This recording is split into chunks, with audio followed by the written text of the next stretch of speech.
Maniry ny hiresaka sy hamonjy anao a Jesosy.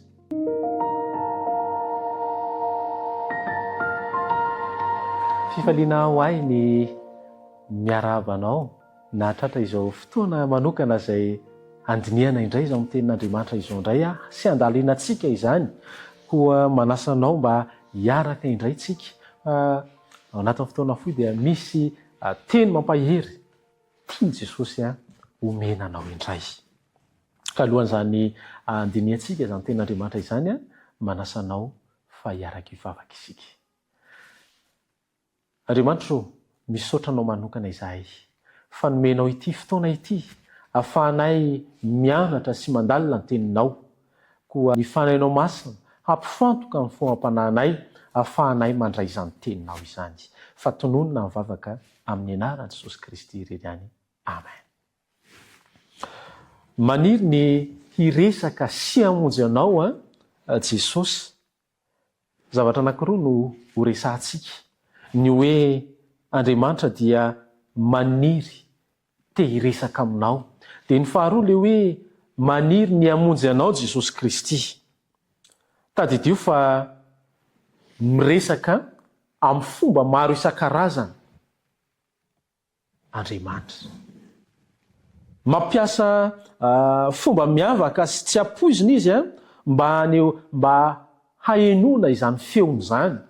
Tahaka ny tamin'ny androny ao amin'ny testamenta taloha, tamin'ny andron'ny Balama, rehefa nitondra soavaly izay andeha hoany amin'ny toerana anankiray izay tsy ankasitrahan'Andriamanitra. Zany teny zany, izany tantara izany dia hitantsika ao amin'ny Nomeria, toko 220, ny 9:20 hatramin'ny 7:30. Teto izany Andriamanitra dia nampiasa biby mba hahenona ny teny.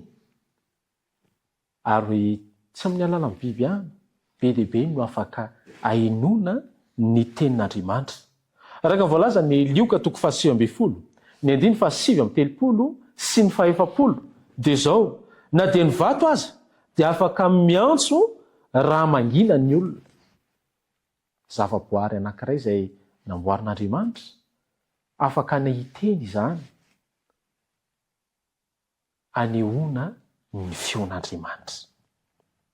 Tadidio fa amin'ny fahanginana sy ny bitsika malemy ihany koa no afaka hitenenan'Andriamanitra. Tsy ao anatin'ny horohorontany na ny rivotra mahery mandrakariva, ao anatin'ilay feo malemy, bitsika malemy izay mampitony ny fo.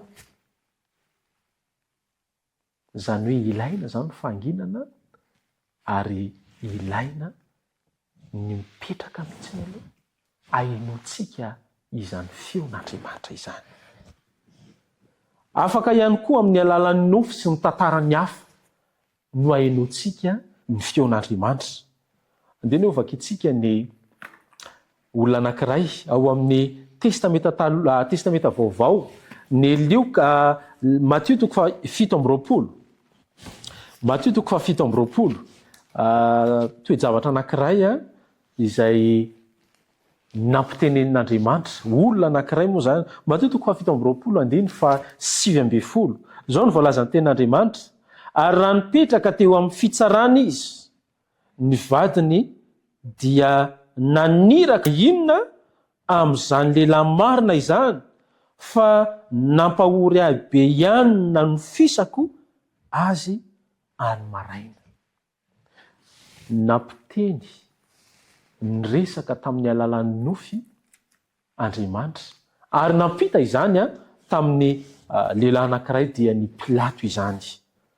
Na dia ny olona tsy mpino aza dia afaka ampitandremany amin'ny alalan'ny nofy tahaka ny vadiny Pilato. Ny farany hojerevantsika ao anatin'ilay hoe fomba hitenenan'Andriamanitra dia izao, amin'ny alalan'ny anjely sy ny fanambarana mivantana ihany koa dia afaka mbola miresaka hatrany.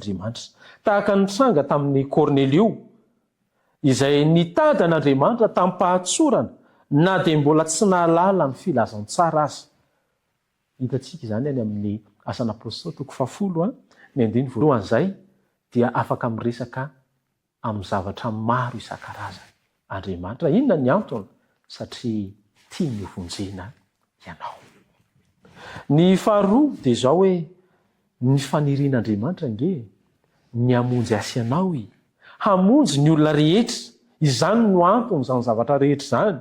Ny havatra lehibe indrindra dia tia hoe tsy misy olona adonoina eo imason'Andriamanitra. Tia ny hovonjena ny olona rehetra. Famonjena ho an'ny rehetra izany, tsy natokana ho an'ny olona vitsy ny famonjena, fa nataony ho fahazavana ho an'ny firenena rehetra izany, hatrany aparan-tany. Ahoana ny voalazany Isaia? Isaia 7:7 ka ny 9:9. Isaia 7:7 ka ny 9:9. Izao no anaran'i Jesosy. Eny hoy izy, Andriamanitra no miteny eto, mbola zavatra kely foana raha tonga mpanompoko hanandratra ny fireneny Jakoba ianao, sy ampodiny Israely sisa voaharo, fa homeko ho fanazavana ny jentilisa koa ianao, mba ho famonjeko hatrany amin'ny farantany. Tian'Andriamanitra hovonjena izasy ianao. Ka ninninona zavatra miseho? Ninninona zavatra maro isan-karazany izay mety anakatsakana an'izany? Tiany ianao hovonjena. Tadidio fa io Andriamanitra io dia mandefitra mandrakariva araka an'izay hoe tia ny hovonjena tsika ary be fitiavana izy. Andriamanitra dia maniry ny siny, tsy siny hoe hisy overina dia iray azy, fa tia ny bebaka ny olona rehetra. Fotoana izao, raha toa ka nisy zavatra tsy nakasitrahan'Andriamanitra nao indray an'Andriamanitra. Tia hampahery antsika Andriamanitra amin'ity androany ity, dia ny hoe Andriamanitra dia mitady anao ary te hiresaka aminao mandrakariva izy, te hamonjy anao izy, tsy tia nisy overy na dia iray azy. Noho izany ianao sisa anao andrasana, ino anavalinao an'izany fitiavana lehibe izay asehon'Andriamanitra izany? Andao hanantona azy isika, andao hankatoa azy isika, andao handray ny teniny isika, ary andao hametraka ny momba rehetra, momba antsika rehetra eo ampela-tianan'Andriamanitra. Tompony hitantsika mba hahafahantsika mandray azy, ampifotsika rehetra manontolo, raha izany rehefa izany dia hamonjy anao manokana izy. Hivavaka isika. Rirainay tsara indrindra ny an-danitro, rainay amin'ny alalan'i Jesosy ianao, misaotra betsaka satria mbola nomenao ny famarinana manokana anay ianao, fa te hiresaka aminay mandrakariva ary te hamonjy anay koa mangataka aminao mba omenao ny fanainao masina izahay, ahafahanay mandre ny antsoantso izay ataonao aminay tsirary avy. Indro izahay Andriamanitra manatona anao mangataka mba ho raisinao ane ity mpanomponao ity. Mety malemy izahay, be dia be ireo tsy famindrianay fa nirianay tompo malalo, dia mba ho raisinao manokana izahay ary mba hovonjenao izahay raha ho tonga ianao eny amin'ny rahoanlanitra. Fa tononona izany vavaka izany amin'ny anaran'i Jesosy Kristy. Amen.